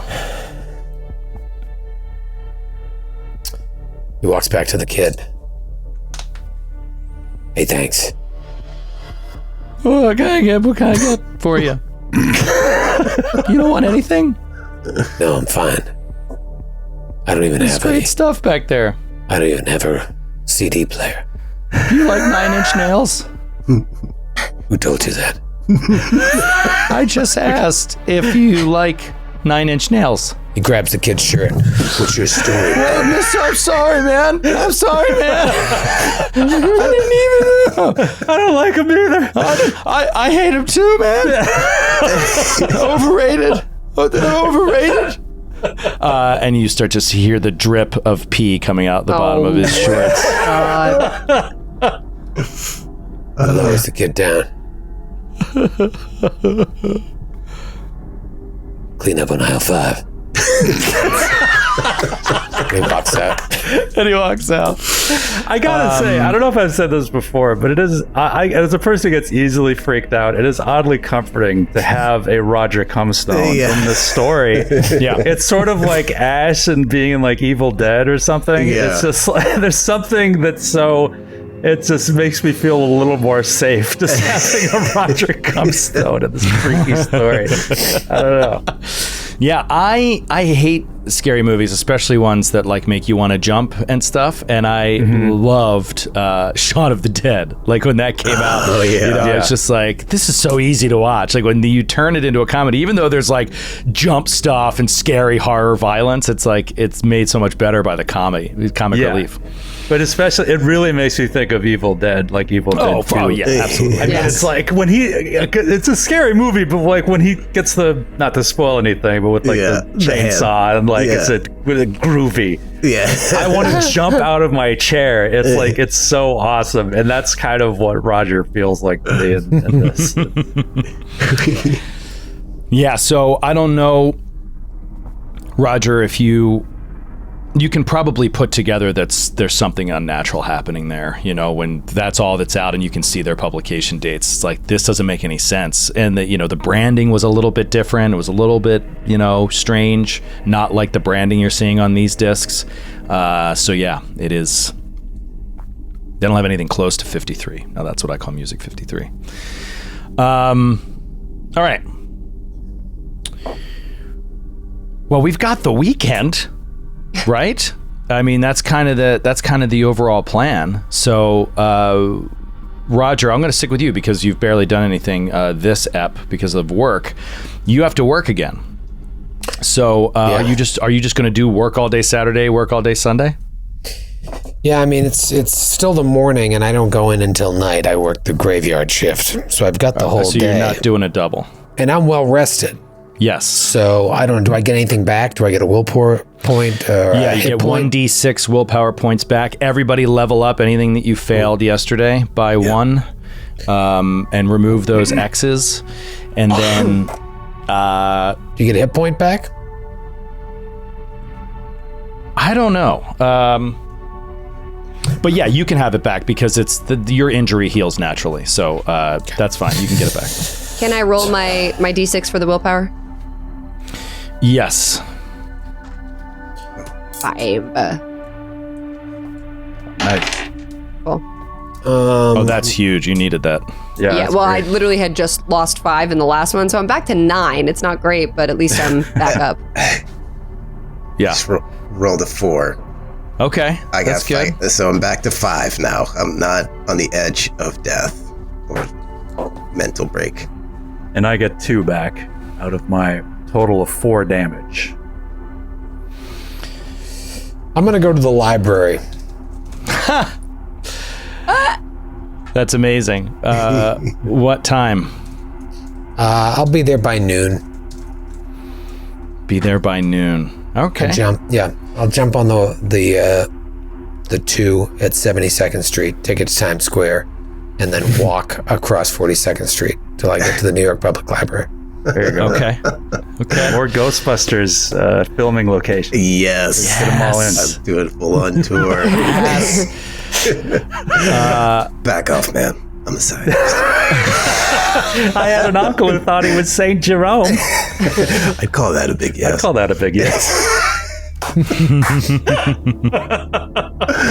Are you habitually using drugs, stimulants, alcohol? Are you Alice menstruating right now? Sorry, we can do this all day. I'm sorry. No, I have to cut this off. Let's just keep going all day. I gotta stop. What is Neal doing with his Saturday? I am... I think I'm going to spend... I'm going to take Johnny out to lunch. I'm just going to spend some time with my mother. Just do my filial duties. And I'm just going to take her out. I'm going to just try to get some rest. And I think I spent before, as I'm leaving, I just can't take my eyes off that painting that I bought.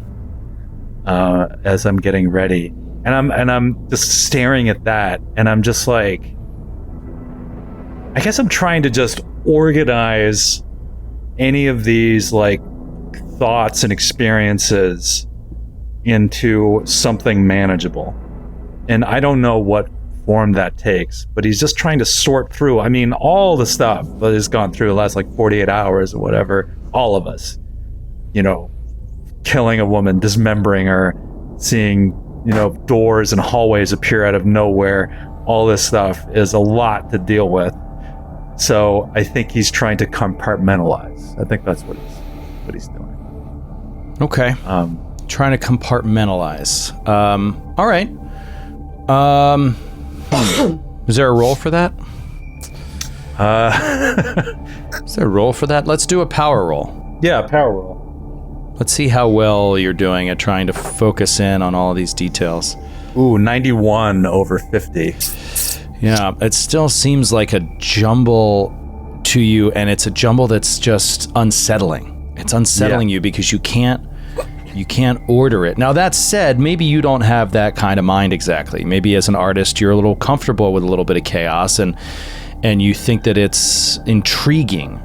So maybe you're out of this chaos, even though you're not able to order everything, maybe Neal is being drawn to it even more. Yeah, you know? I think I am.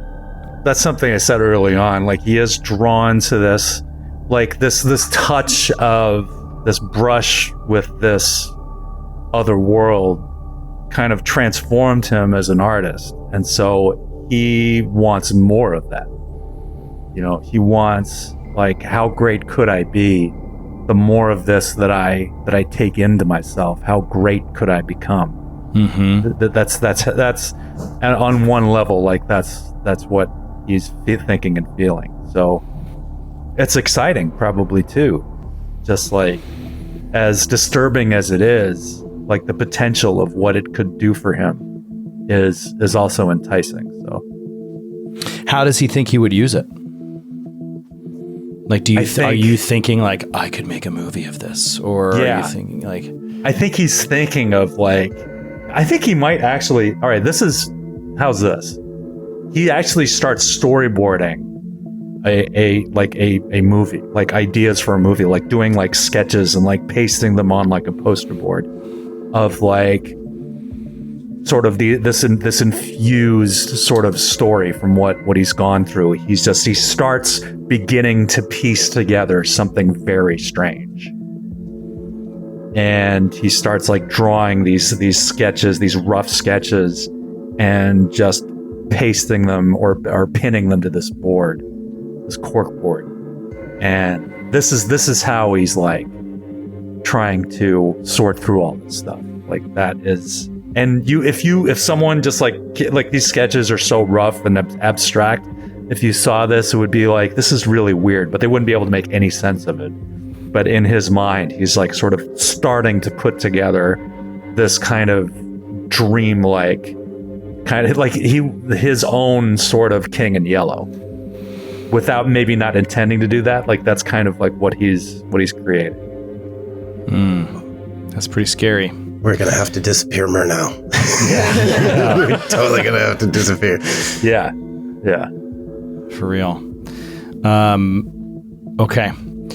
So that's what Neal's working on in his apartment. Bobby, you wake up Saturday morning. So you woke up, in the middle of the night, and then we'll assume that you finally got back to sleep. You got your willpower points back that you rolled. You got your skill upgrades that you get for any of those failures that you might have had. And you wake up to the phone ringing. Hello? Hey, honey. Janice. Hey, good morning. Did I wake you? Yeah, it was a little bit of a rough night. How are you? It's good to hear you. It's good to hear your voice. It's good to hear your voice. I'm good. Sorry, I've just been very busy. The salon has been slammed, and it was Maria's birthday last night, and we all went out after, and I was just too tired to call. So that's all right. But I'm out, or I'm going out for a walk today. Do you want to come with me? Look, no. I really want you to come over. I need you. I need you here. I just need you. I just need to hold you. I just need you to just do the thing you do. Calm me down. Just be here for me, baby. Just come over. Just come over. All right. Okay. And she's like, I'll be over later. No. I got to take care of a couple things, and then I'll be there. What do you got to take care of? Come on, come over now. I have to run a couple errands. Jesus. What's more important? I'm telling you, I need your help. I need you over here. I had a rough night, and what area you got to go to shopping? You got to go to the grocery store? Forget this. Okay. Come over. All right? I have to just take care of something for my dad. and then I'll be over. It'd be like 1 o'clock, right after lunch. Your dad? You need your dad right now? How old are you? What are you, a grown woman? You need to, who speaks with their dad? I am helping him out with something. Oh, Jesus Christ. I am not desperate. Every time I need, like, are you going to be here for me? You're not going to be here for me. What? If I didn't call you, would you even have called? I was going to call you. I was busy. I had a rough night. You didn't. Christ! You so desperately need me, and yet you can't even call. Okay. Why do you call one of your other girls? Why do you make this so tough? I don't have any other. You're the only girl. Yeah, I had a rough night last night. Yeah, who were you sleeping with last night? Oh, Jesus Christ! Again with this. I just need your attention. I need your loving care. You can't even get. You know what? Forget this. It's over. I don't need this. I don't need this stress. You give stress me out. I don't want it either. I never. Get out. And they hang up. Check off 2 points of bond damage. Oh my God, Janice, I'm sorry. I'm so sorry. Oh my God.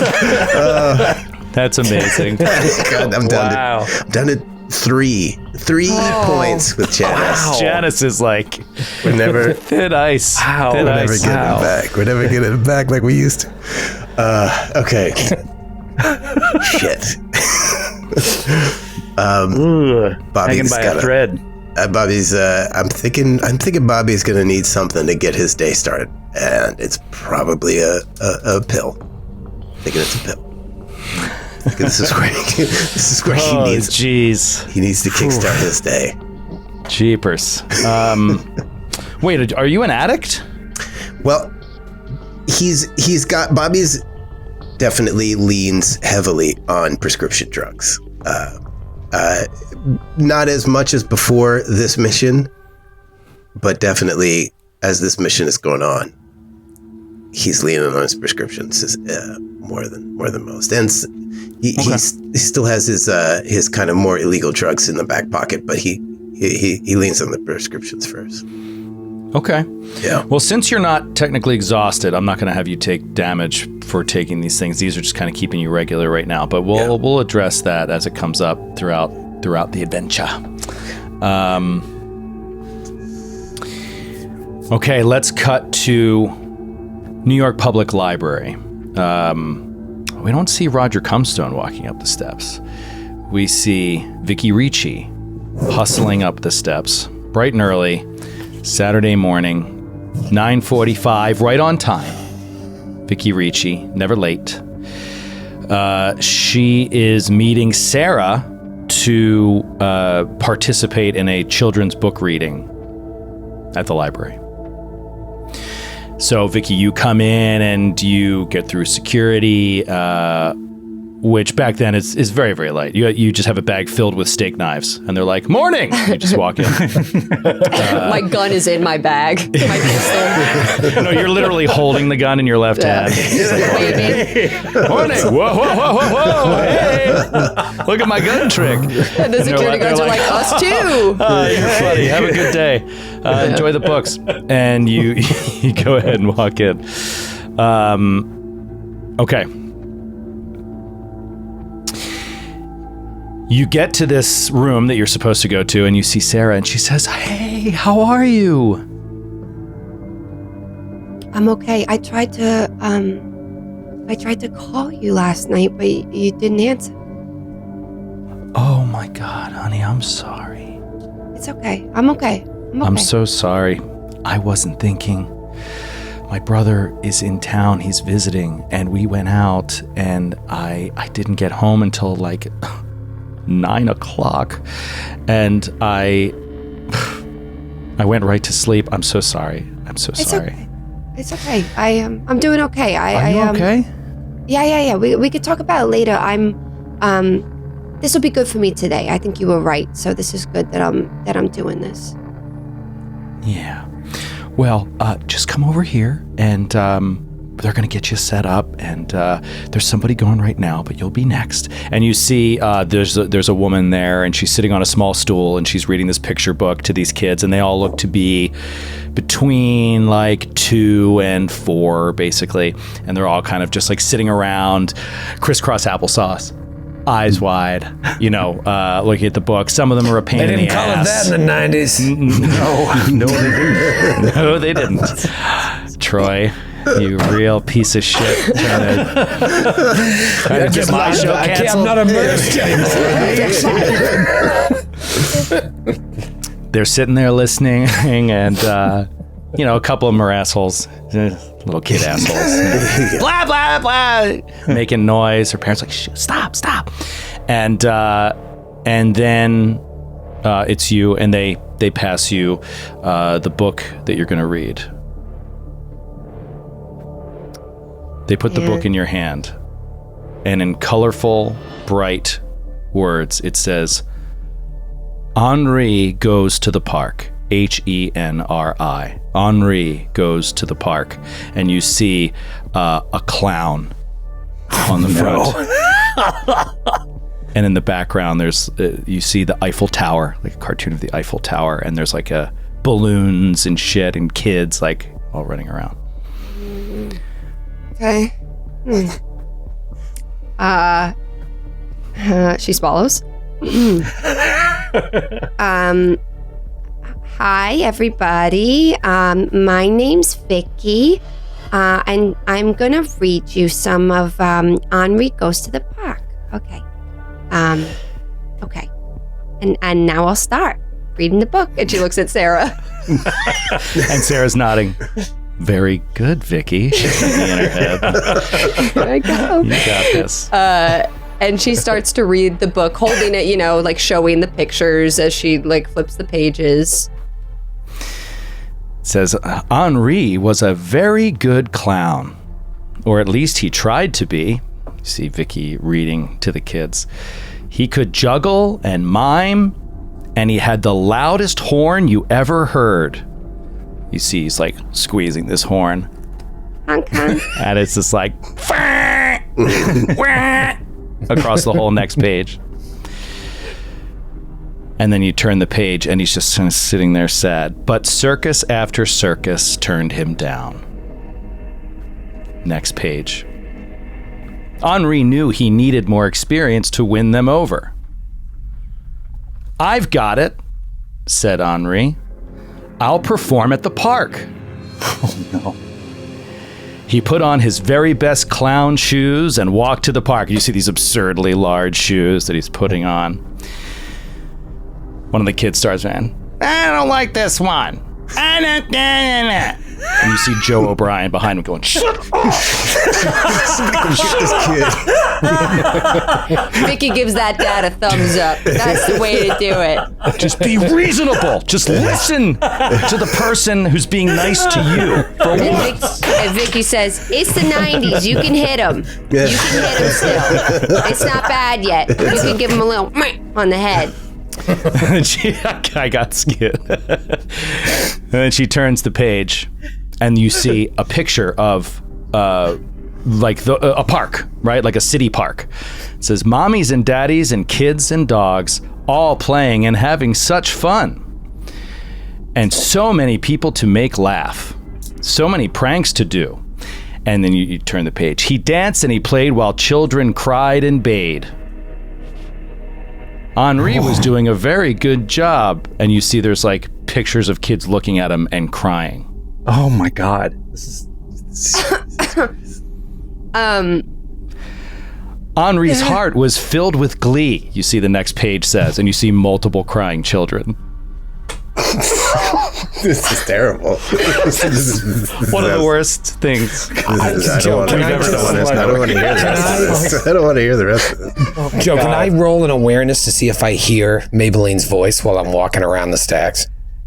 Yeah, so let's, if you want to retcon that, this all takes place at 10 a.m. So you would just have to have gotten there. I missed it. Okay. You were going to see her like on the way out. But if you want to get there earlier, we can totally that's have fine. you. I didn't know. That's fine. I flipped Are you the page. sure? Yeah, no, I don't want to retcon it. Okay. And then he made his way to the golden statue where all the best people stayed and played. And you see this golden statue. Henri loved the golden statue. It made him feel like he could do anything. And it's boom. And he could swear the statue gave him a wink. And you see this golden man statue giving him a wink, and he winks back. So Henri winked back. What a wonderful day at the park. Last page. One day I know the circus will call me. At the very end. And you close the book, and you see a couple of the kids are just looking at you like... They're like a little weirded out by some of the drawings and some of the pictures, and some of the kids in the front row are like kind of getting upset. And all of a sudden Sarah comes over and she's like, great job. Say thank you, Miss Ricci. And the kids go, thank you, Miss Ricci. Jesus Christ. Some of the kids, anyway. And how do you feel during all this? Uncomfortable, almost sick. I mean, she's not hungover, but you know, when you're so tired, you wake up the next day, you just feel unwell. Mm-hmm. As she walks away, she pulls Sarah aside and she says, who picked out the books to read? Oh, that's Jim. Jim, he runs the whole program. He just sent over a box of books. I don't think they're really curated, honey. They just sort of like grab books and we grab them out of a box and read. This was a weird book, right? I didn't hear it, honey. I wasn't listening. I was prepping the next person. Was it weird? The kids were crying. Did you not see the kids were crying? Oh, I just thought that was because of how you read it. I'm sorry, that's not funny. I'm sorry. They're kids. They're kids. They're very emotionally up and down, you know? Yeah. This does not look like it helped, and I'm sorry. It's, could you point out Jim? I just want to thank him for having me. You know, maybe I'll come back another time. Oh, Jim's not here. Jim hasn't been here for 50 years. I kill myself on sight in front of the children. Like, throw this computer out here. Why, today's the anniversary of Jim's last name. Jim? No, Jim's not here. He just sends the books over. Oh. Okay. Sarah, can I and she looks to your side and somebody's beckoning her and she's giving them the like, one second. Yes. Can I call you later? I don't want to bother you now. Yes. Okay. Please call me later. Let's talk. You definitely need to call me. You seem like you're not yourself. Let's talk. Okay. Yes? Uh-huh. Yes? Yes. Okay. Yes. Bye. Okay, bye. And she's off because she's got more people to deal with. And you're left alone in the New York Public Library. What do you do? She lingers for a moment to hear the next reader, just to see if anything's weird, like looking for people like in the crowd, you know, somebody watching her. She feels like the book was planted. She just feels paranoid. So she's looking around. Okay. Go ahead and roll a search.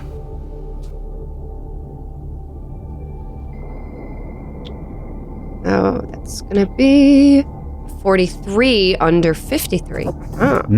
Ha! I love how our numbers are getting like less rounded as you guys are leveling up little things here and there. Yeah. 43 under 53. That sounds like you failed search every day. You look around, and on the far side of this whole area, it's kind of a wide open area, and there's like steps that are going down in the distance that go back down to the first floor. You're on the second floor. And near those steps, you see a man that you think is looking at you. And when you make eye contact, he immediately turns away. And he's wearing a suit, and he just sort of like starts looking at this statue. She also like turns away and tries to make her way over towards the steps where he is in a casual, roundabout way. Okay. He starts walking slowly away from you and down the steps. She picks up her pace. He's walking at a normal pace.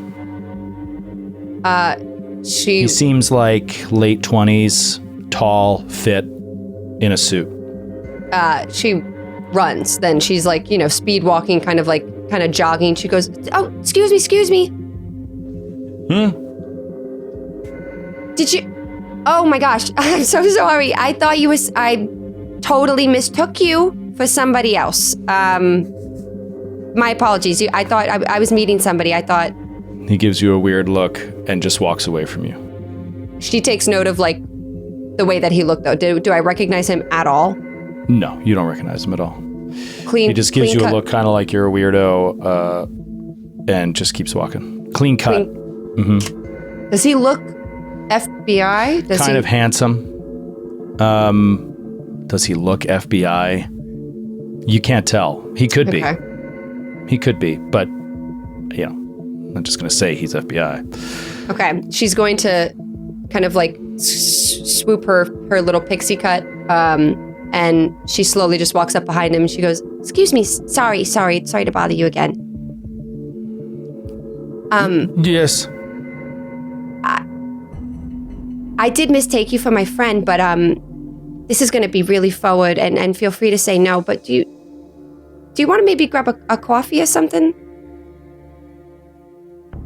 No. Thank you. Oh, has an accent. Oh, yeah, he does. Yeah. And Vicky now doesn't even care about being rejected, but she goes, "No problem. I just thought you're a very good looking guy. I'm recently single in a way, sort of, but I'm out here just taking chances left and right. So I'll leave you alone.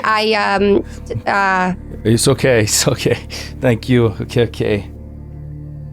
And he walks out of the library. She squints after him, and she follows him out of the library. Follows him out of the library, and you see coming up the steps, Roger Comstone. Messiah. And Vicky stops. And this guy walks right past Messiah. Just toop, toop, toop, toop. Messiah just shoulders him just cause. Knocks him into one of the stone lines. Guy falls down the steps. Messiah walks by him, and you see Messiah coming up as you're going down. What do you do? She stops and turns back towards Messiah. Agent Messiah? Maybelline. And she turns back to look where the guy went. He's just walking down 42nd Street. I'm sorry, down 5th Avenue toward 41st Street. Is there a problem? She turns back. What are you doing here? What are you doing here? Are you following me? What do you mean, what am I doing here? Why would you think I was following you? Why would I think you're not following me? You're weird. What are you doing here? You're weird. Fucking weird. You do. Expand my mind. Joe is spitting. I can hear the liquids. Oh my god. I didn't see it. I just heard the it was like a rush. That was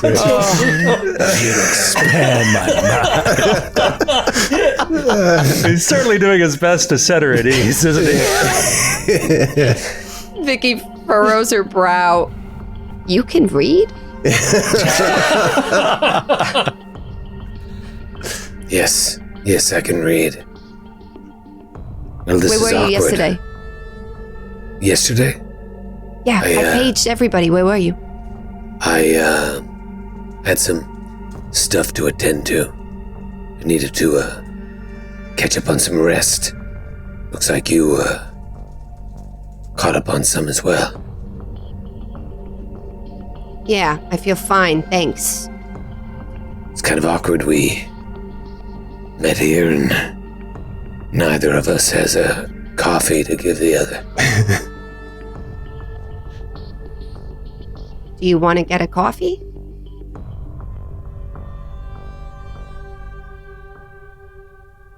Yes. You're weird.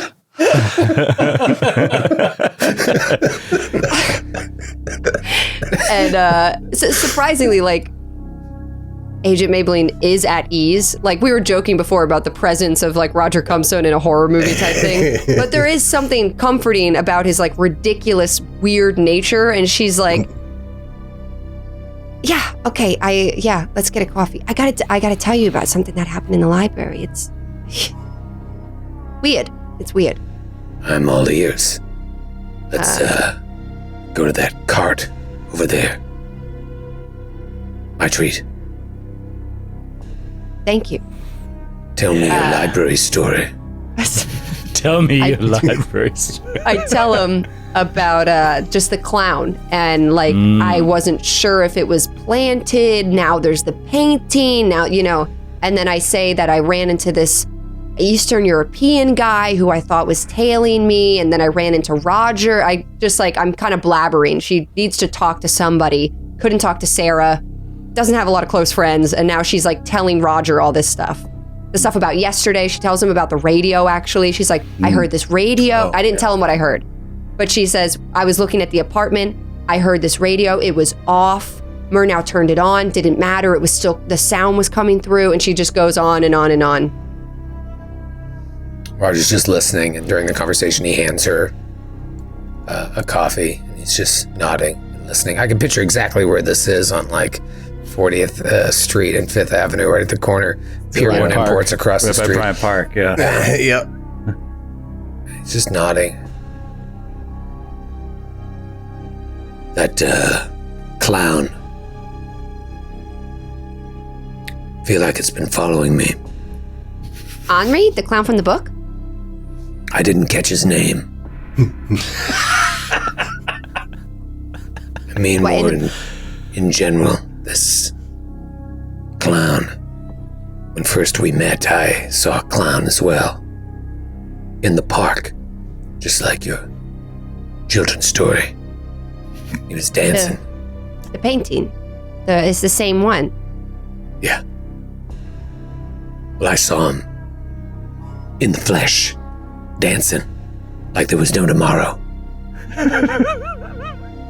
And then at the bar, that fella selling CDs had a CD with a clown on it. And I went to bed that night, and that clown was standing in my bedroom, and I too listened to that radio in Abigail's apartment, and I heard my own voice and other things as well. Wait, you heard your own voice on the radio? I think so. But it's a conversation I don't remember having. I heard my own voice on the radio, but it's a conversation I do remember having. But it was days ago. It was on the phone. I was talking to somebody else entirely. It was not... Who were you talking to?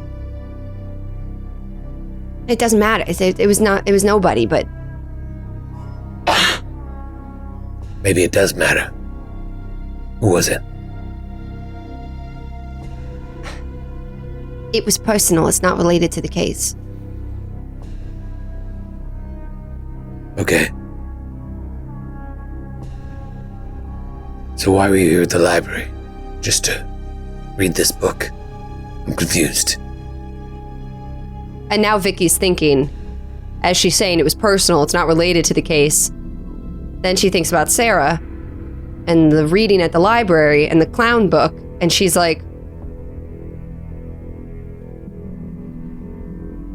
I was talking to someone who's sort of like a mentor for me, like a confidant, unrelated to my work. And I was telling her how I was feeling on the phone, and then at the library, she was volunteering. I was volunteering. I was for the kids, and she asked me to come. And she's the one who gave me the book to read. But I mean, it's like ridiculous that. I mean, she's not involved. That's ridiculous. She's got nothing to do with this. There's a lot of things going on that don't make sense. I wouldn't rule out any possibilities. Where's this friend now? Still at the library, I would assume. I mean, I don't know. I don't keep tabs on her. How long have you known this person? Years? I mean, yeah, 3 years, I would say.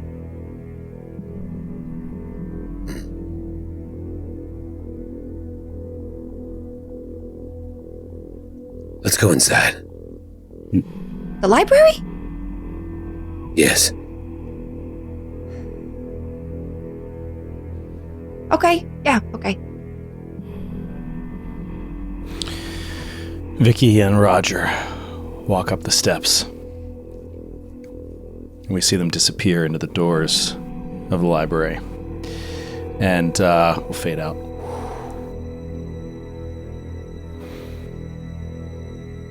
And we'll fade up inside of Chemical Bank. We see a woman who helped out Neal when he had previously come. And she's sitting at her desk, the same desk where Neal and his mother were sitting a few days previously. I think that was Wednesday. And she's on the phone. She just finished dialing. And she's just sitting there. Brrr. Actually, you don't hear that. You just see her. And she says, "Hi. Hello." And she's looking around. It's Lori from Chemical Bank. Mm-hmm. Yes, I know you said that if Dr. Bachman came in and asked for the key, that I was to call you when it came in, and it came in, and she gently puts her hand on this little black manila thing that's only about this big, right? Yeah, it's like a thing for a key. It's like a little key in this little manila envelope, and she just touches it gently in front of her. It came in, and I know you wanted me to call. And she's looking around, and you can tell she's nervous, and this is conspiratorial, her glance as she's looking around, and she's trying to keep her voice low.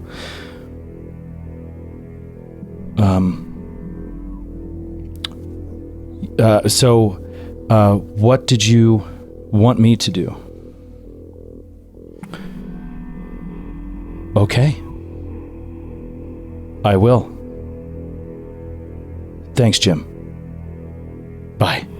Jim.